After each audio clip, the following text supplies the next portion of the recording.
Good morning mga kaibigan. Today is January 13, 2025. Ngayong umaga ay magluluto tayo ng cocido. Ito yung pang-asim natin, pinigang kalamansi, upo, isda na salmon daw ang tawag nito.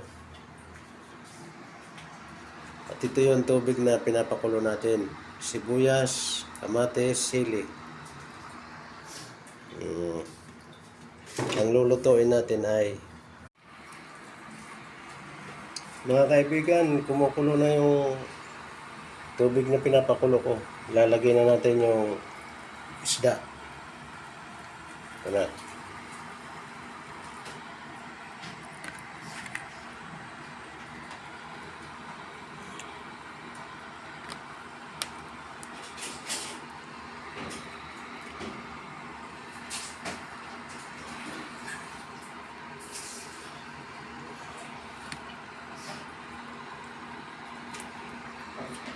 Ayan, talagyan na yung isda. Ayan mga kaibigan, kumukulo na yung ating niluluto na cocido. Ilalagay na natin yung kalamansi natin. Ito na. Yup. Ayos. Takpan ulit natin. Para pagkulo, pagka naluto na yung upo, saka na natin titimplahin ng kung ano nung lasa niya, kung matabang ba siya o ano, saka natin lalagyan ng asin bitchin. Alright, kulong-kulo na. Tingnan natin.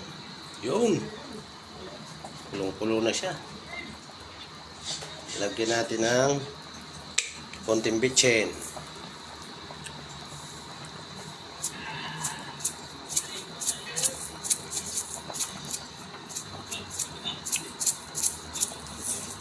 Okay.